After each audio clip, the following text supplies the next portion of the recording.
Aujourd'hui à San Pedro se tient le forum sur le financement de la filière café-cacao en Côte d'Ivoire, une initiative des structures Emmanuel Consulting et International Cigogne Capital.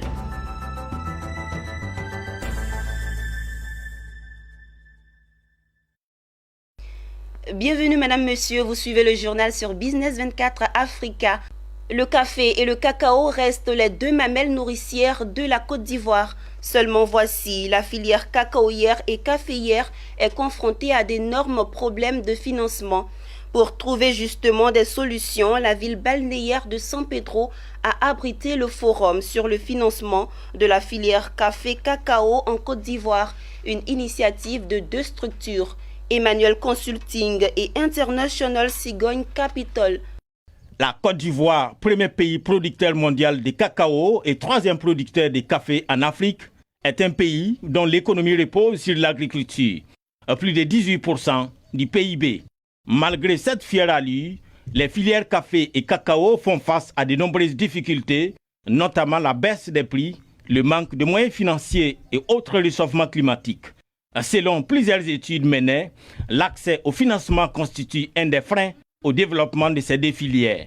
Ce forum de financement en abrégé 3FDC, un véritable cadre de rencontres, de partage et d'échanges entre les différents acteurs, vient à point nommé afin de contribuer à inciter au financement dans les chaînes de valeur des filières café et cacao en Côte d'Ivoire.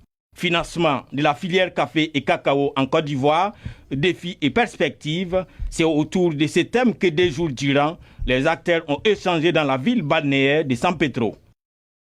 L'objectif est de créer un cadre de dialogue, un cadre de concertation entre les fournisseurs de services financiers et les demandeurs de services financiers dans le secteur agricole, notamment dans le café et cacao. Pour cette édition, qui est la toute première d'ailleurs, va consister à permettre aux sociétés coopératives de commercialisation, d'exportation et d'autres acteurs dans la filière à discuter avec des banques, à concrétiser leurs affaires afin que la campagne qui s'annonce soit beaucoup plus avantageuse que celle que nous avons connue suite à la maladie, la pandémie, coronavirus. Les coopératives agricoles, les institutions de microfinance, les structures privées et publiques d'encadrement du secteur agricole, les organisations professionnelles ainsi que des PME ont pris part à la rencontre. Je me réjouis d'avoir pu passer l'information aux entreprises agricoles quelles sont des PME qui se doivent de venir à nos services pour bénéficier de tout l'accompagnement que l'État de Côte d'Ivoire, à travers l'agence Côte d'Ivoire PME, met à leur disposition. À l'orée de la campagne cacaoyère, nous savons que toutes les coopératives sont beaucoup vulnérables, beaucoup sont nécessiteuses de financement. Et on sait cette inquiétude-là. Et voici que Emmanuel Consulting vient comme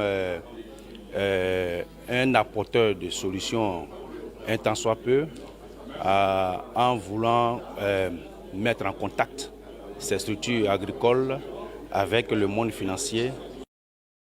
Pour les premiers responsables du cabinet Emmanuel Consulting et ICC, il était important d'organiser la première édition de ce forum à San Pedro parce que c'est non seulement la ville qui abrite le premier port exportateur de fèves de cacao au monde, mais aussi la capitale de la région de la nouvelle boucle du cacao.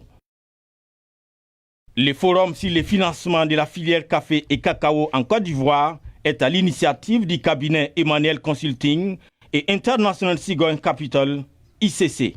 La microfinance de la COPEC était l'une des attractions de cette messe du financement de la filière café-cacao. Les coopératives agricoles et autres organisations professionnelles sont venues s'informer sur les conditions d'accompagnement de la COPEC. L'occasion fut belle pour Brahima Samake, directeur de la COPEC de San Pedro, pour rassurer sur la détermination de son établissement de microfinance à financer les filières agricoles tout en présentant les conditions pour bénéficier du financement de la COPEC. On a parlé de notre processus de financement de cette filière.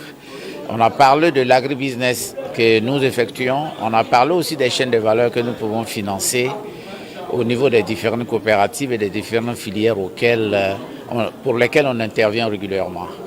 On a aussi parlé du label COPEC. On a dit que nous étions présents sur le terrain pendant un certain nombre d'années, à peu près 44 ans. On a aussi dit aux différentes coopératives que nous proposons comme étant l'institution mutualiste et de solidarité la plus importante parce que nous intervenons dans ce domaine. On a aussi dit aux coopératives que le financement que nous avons commencé avec eux peut se poursuivre si certaines règles sont respectées et si la filière café-cacao se porte au mieux. La COPEC, il faut le souligner, c'est près de 44 ans de solidarité et d'accompagnement de l'économie ivoirienne.